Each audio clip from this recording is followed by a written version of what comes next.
ನಿನ್ಗೇನಾದ್ರೂ ಹುಚ್ಚ? ಹೌದು, ನನಗ್ ಹುಚ್ಚೆ. ಮೊದ್ಲು ನಿನ್ನ ನೋಡಿ ಅರ್ಧ ಹುಚ್ಚಿಡ್ದಿತ್ತು.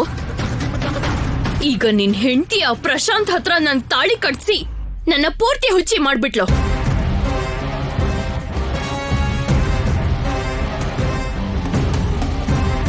ಹೇ, ನೀನ್ ಮನೆಯವ್ರನ್ನೆಲ್ಲ ಹುಚ್ಚರು ತರ ಮಾಡ್ಸಿದ್ ಸಾಕಾಗ್ಲಿಲ್ವಾ? ಈಗ ಅನಿಸ್ತಿದ್ಯಾ ನಿಂಗೆ? ಹೌದು, ಪ್ರಾಬ್ಲಮ್ ನನಗ್ ಬಂದಿರೋದು. ಅಪ್ಪೇ ನನಗೆ ಗೊತ್ತು.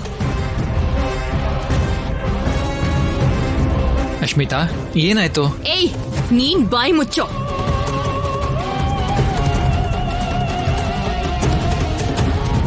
ಅಯ್ಯಯ್ಯೋ, ಸಿಕ್ಕಾಪಟ್ಟೆ ಕೋಪ ಮಾಡ್ಕೊಂಡಿದ್ದಾಳೆ. ಸೈಲೆಂಟ್ ಆಗಿರೋದು ಒಳ್ಳೇದು. ಶೌರ್ಯ, ಏನಾಯ್ತು? ಯಾಕೆ ಕಿರ್ಚ್ಕೋತಾ ಇದೀಯಾ? ಈ ಚಾಕು ಏನು? ಏನ್ ನಡೀತಿದೆ ಇಲ್ಲಿ? ಇನ್ನೇನಾಗ್ಬೇಕು? ನನಗೆ ಅನ್ಯಾಯ ಆಗಿದೆ. ಹಾಗ್ ಜೋರಾಗಿ ಮಾತಾಡ್ಬಾರ್ದಮ್ಮ. 3 ತಿಂಗಳವರೆಗೂ ನೀನ್ ಜೋರಾಗಿ ಕಿರ್ಚಬಾರ್ದು. ಹೊಟ್ಟೆಲಿರೋ ಮಗುಗೆ ತೊಂದರೆ ಆಗುತ್ತೆ. ನಿಮ್ಗೆ ಕೈ ಮುಗಿತೀನಿ. ನಿಮ್ ನಾಟಕನ ನಿಲ್ಸಿ. ನಿಜವಾಗ್ಲೂ ನನ್ ಹೊಟ್ಟೆನಲ್ಲಿ ಮಗು ಇಲ್ಲ. ನಾನ್ ಬಸ್ರಿನೇ ಅಲ್ಲ.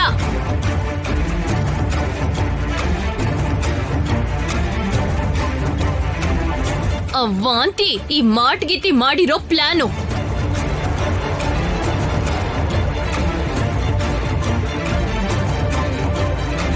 ಫುಡ್ ಪಾಯ್ಸನ್ ಆಗಿ ನಾನು ವಾಂತಿ ಮಾಡೋ ಹಾಗೆ ಮಾಡಿದ್ಲು. ಆ ಡಾಕ್ಟರ್ ಜೊತೆ ಸೇರ್ಕೊಂಡು ನಾನು ಪ್ರೆಗ್ನೆಂಟ್ ಅಂತ ಸುಳ್ಳು ಹೇಳಿದ್ಲು.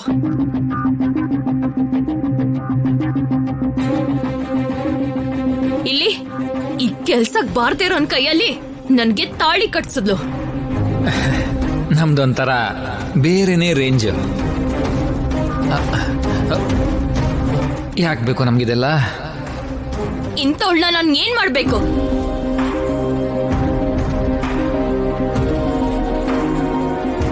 ನಾನೇನು, ನನ್ ರೇಂಜ್ ಏನು? ಗೋಲ್ಡನ್ ಸ್ಪೂನ್ ಇಟ್ಕೊಂಡು ಹುಟ್ಟಿದ್ ನಾನು ಜೈಲಲ್ಲಿ ಮುದ್ದೆ ತಿನ್ನೋ ಇವನ್ ಜೊತೆ ಸಂಸಾರ ಮಾಡ್ಬೇಕಾ? ನನ್ ನಾಯಿ ಕೂಡ ಸಿಲ್ವರ್ ಬೌಲಲ್ಲಿ ಊಟ ಮಾಡತ್ತೆ. ಇವನ್ ನನ್ ಗಂಡ ಅಂತೆ. ಅಸ್ಮಿತಾ, ಏನ್ ಮಾತಾಡ್ತಿದ್ಯಾ?